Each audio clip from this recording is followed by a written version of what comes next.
நீங்கள் கேட்டுக்கொண்டிருப்பது HelpAge India Thamaraikulam முதியோர் கிராமத்தில் இருந்து ஒலிக்கும் கடல்வாணி. இந்த நிகழ்ச்சி மூத்த குடிமக்கள் தயாரித்து வழங்கும் அனுபவம். நிகழ்ச்சியை தொகுத்து வழங்குபவர்கள் national institute of social defence, ministry of social justice and empowerment, government of India மற்றும் மீடியா ஃபார் கம்யூனிட்டி ஃபவுண்டேஷன். நிகழ்ச்சியின் கருத்தாக்கம் நேஷனல் கோஆர்டினேட்டர் திரு doctor R Sridhar, principal coordinator திரு Alok Varma, project coordinator miss Kausalya, miss Sai Sudha, miss Pooja Murada. மேலும் ஹெல்பேஜ் இந்தியா கடலூர் ப்ராஜெக்ட் தலைவர் திரு Venugopal Ramalingam, HelpAge India Cuddalore இயக்குனர் doctor திரு சத்யபாபு மற்றும் கடல்வாணி ரேடியோ டெக்னிக்கல் பர்சன் திரு மனோஜ்குமார்.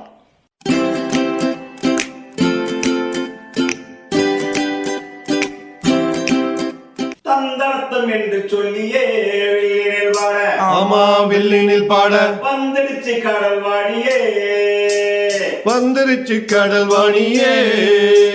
நல்ல நல்ல கருத்துக்களா நாங்களும் தினமும் பாட, நாங்களும் தினமும் பாட, சொல்ல வந்த கருத்துக்களா நீங்களும் தினமும் கேட்க, நீங்களும் தினமும் கேட்க. வந்துடுச்சு கடல்வாணியே, வந்துருச்சு கடல்வாணியே.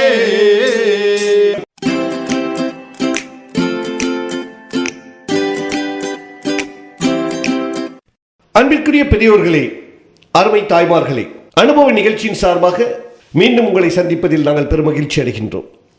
இன்று கடல்வாணியிலிருந்து நம்முடைய விருத்தாம்பாள் அம்மா அவர்கள் நம்முடைய தயிர் வடை இன்றும் அன்றும், அந்த தயிர் வடையே இன்று உருவமே மாறிவிட்டது, செய்முறையே மாறிவிட்டது என்பதை ஆதங்கத்தோடு நம்மிடம் பகிர்ந்து கொண்டார். அவரை இந்த தயிர் வடை எவ்வாறு செய்ய வேண்டும், எப்படியெல்லாம் செய்தால் உடம்புக்கும் மனதிற்கும் நல்லது என்பதை பற்றி இன்று கூற வந்திருக்கின்றார்கள். அம்மா வணக்கம்மா. வணக்கம். சொல்லுங்கம்மா, தயிர் வடையை பற்றி சொல்லுங்கம்மா. என் பேர் விருத்தாம்பாள்மா, வயசு 66 ஆகுது. தயிரில் உளுத்தம் மாவு அரைச்சி தயிர் வடையை போட்டால் அது தயிர் வடை இல்லைம்மா.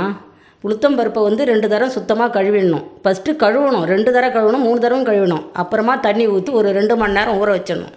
ஊற வச்சு பருப்பை வடிகட்டி உப்பு போட்டு அரைச்சிடணும். அதை அரைச்சி தனியாக மாவை எடுத்து வச்சிடணும். உப்பு போட்டு அரைச்சி மாவை எடுத்து வச்சிடணுமா.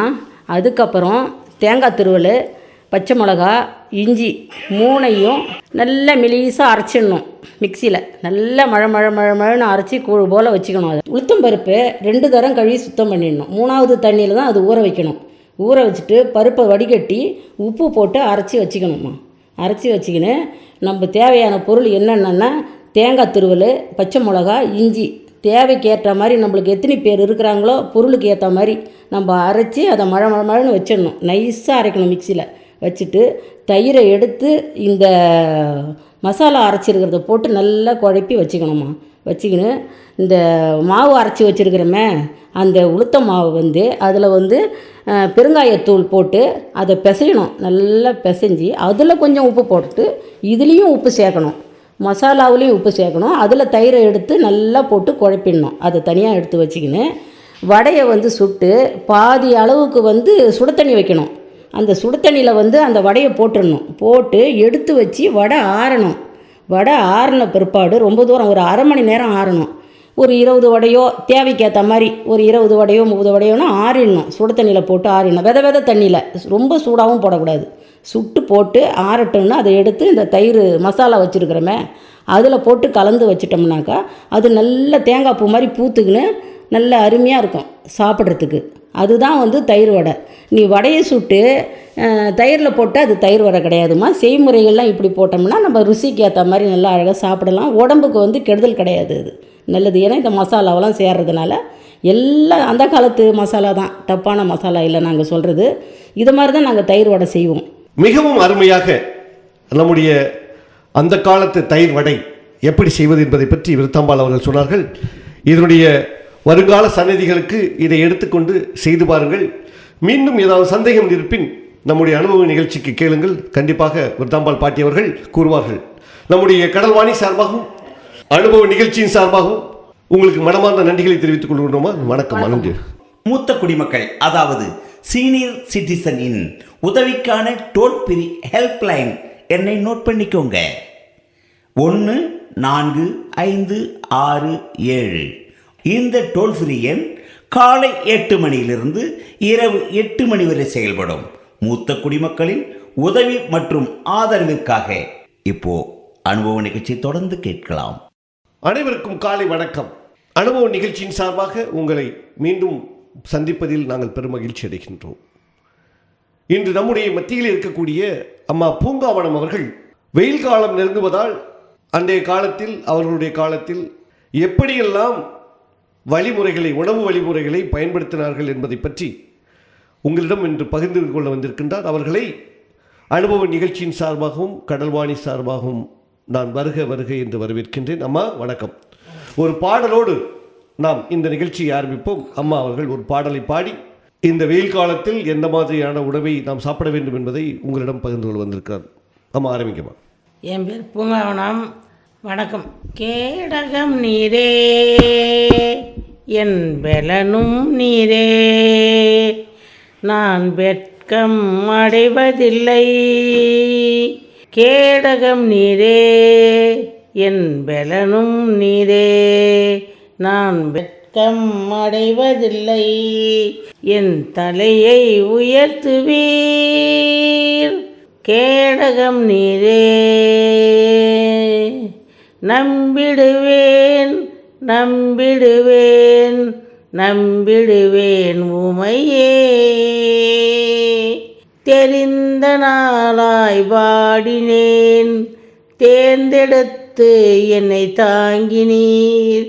தெரிந்த நாளாய் பாடினேன், தேர்ந்தெடுத்து என்னை தாங்கினீர். அணைந்து போன என் வாழ்க்கையை எரிய செய்த என் தீபமே, கேடகம் நீரே என் பெலனும் நீரே. நல்லவர் என்று ருசித்திட்டேன், உமை போல் ஒருவரும் இல்லையே. நல்லவர் என்று ருசித்திட்டேன், உமை போல் ஒருவரும் இல்லையே. உலகத்தை திரும்பி பார்க்காமல் உன் பின் சென்றிடுவேன், கேடகம் நீரே என் பலமும் நீரே.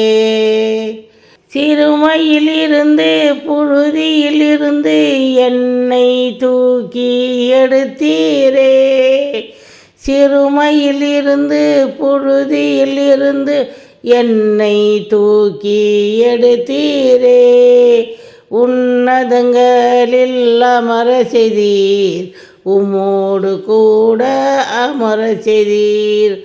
உன்னதங்களில் அமர செய்தீர், உம்மோடு கூட அமர செய்தீர். கேடகம் நீரே என் பெலனும் நீரே. சிறுமையில் இருந்து புழுதியில் இருந்து என்னை தூக்கி எடுத்தீரே. ஆண்டவரே இயேசப்பாவே ஸ்தோத்திரம் தோத்திரம் தோத்திரம். மூத்த குடிமக்கள் அதாவது சீனியர் சிட்டிசனின் உதவிக்கான டோல் ஃப்ரீ ஹெல்ப்லைன் எண்ணை நோட் பண்ணிக்கோங்க. 1-4-5-6-7. இந்த டோல் ஃப்ரீ எண் காலை 8 மணியிலிருந்து இரவு 8 மணி வரை செயல்படும். மூத்த குடிமக்களின் உதவி மற்றும் ஆதரவிற்காக இப்போ அனுபவ நிகழ்ச்சி தொடர்ந்து கேட்கலாம். நான் இப்பொழுது நாட்டு மருந்து சொல்ல பாருங்க. யூரியன் போகிறதுக்கு ஜென்ஸுக்கெல்லாம் ரொம்ப சிக்கலாக இருக்குது. சொட்டு ஒன்றுக்கு போகும், நீர் சுடுக்கு மாதிரி இருக்கும், 2 காலும் எரியும். அதனால் நான் ஒரு வைத்தியம் சொல்கிறேன். சுண்ணாம்பை கட்டை விரலில் தடவிடணும். தடவிட்டு பாக்கு கொட்டை பாக்காவும் கொடுக்கலாம், இல்லை 2 புளியாங்கொட்டையும் கொடுக்கலாம். கொடுத்து அதை மென்று நல்லா சாப்பிட்ணும். அதோட கூட அது சாப்பிட்ட பிறகு ஒரு வெத்தலையில் கொஞ்சோண்டு பாக்கு வச்சு கொடுத்தோம்னா மென்று சாப்பிட்ணும். அது சாப்பிட்டா யூரியன் சரியாகும். அதே போல் இளநீரில் வெந்தயம் போட்டு அதை ஒரு 10 நிமிஷம் ஊறட்டுன்னு அந்த இளநியும் குடிக்கணும், வெந்தயத்தையும் குடிக்கணும். அதே மாதிரி நாட்டு மருந்து கடையில் உப்புன்னு கேட்டால் கொடுப்பாங்க. வாங்கின்னு வந்து ஒரு பாட்டிலில் கொடுப்பாங்க. வாங்கின்னு வந்து தண்ணியை ஒரு டம்ளர் வச்சு ஒரு அரை ஸ்பூனு உப்பை போட்டு அதை கலக்கி குடிக்கணும். குடித்தா அதுவும் சரியாகும். திரும்ப மந்தகாளி கீரையை பயிர் போட்டு பூண்டு போட்டு கடைஞ்சி சாப்பிட்லாம். முக்கால் உப்பு போட்டு சாப்பிட்லாம். சிறுகீரை அரைக்கீரை அதுவும் கடைஞ்சி பச்சை பயிரில் போட்டு பூண்டு போட்டு சாப்பிட்லாம் கடைஞ்சி. அது பிறகு தயிர் ஊற்றிக்கலாம். தயிர் வந்து வீட்டை துவைச்ச தயிராக இருக்கணும். அது போட்டு சாப்பிட்டாக்கா அந்த யூரியன்லாம் நல்லா இதாக போகும். அதே மாதிரி இளநீரில் தேன் ஊற்றி சாப்பிட்றது வெயிட்டு கொடுக்கும். அதனால் வெந்நீரில் தேனை ஊற்றி சாப்பிட்டா வெயிட்டு கம்மியாகும்.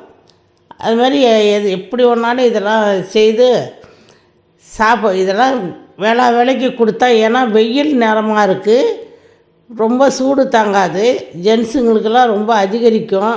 அதனால் தான் இந்த பொருளெல்லாம் பயன்படுத்திக்கிங்கன்னா உங்கள் உடம்பும் நல்லாயிருக்கும், யூரியன் ப்ராப்ளமும் வராது. அதேமாரி பொம்பளைங்களும் கேர்ள்ஸுக்கும் கொடுக்கலாம். நிறையா ஸ்கூலுக்கு போகுதுங்க, வருதுங்க, விளையாடுதுங்க, அதனால் உடம்பு ரொம்ப கீட்டாகிடும். ஆனால் இந்த பொருளுங்கள்லாம் சாப்பிட்டா நல்லாயிருக்கும். நன்றி, வணக்கம். மிகவும் அருமையாக தெளிவாக இந்த வெயில் காலங்களில் உணவு வகைகளை எப்படி நான் பயன்படுத்த வேண்டும், இதனுடைய உடம்பினுடைய சூட்டை எவ்வாறு தணிக்க வேண்டும் என்ற பழக்க வழக்கங்களை அருமையாக சொன்ன பூங்காமணி பாட்டி அவர்களுக்கு அனுபவ நிகழ்ச்சியின் சார்பாக நாங்கள் மனமார்ந்த நன்றிகளை தெரிவித்துக் கொள்கிறோம். நன்றி, வணக்கம்.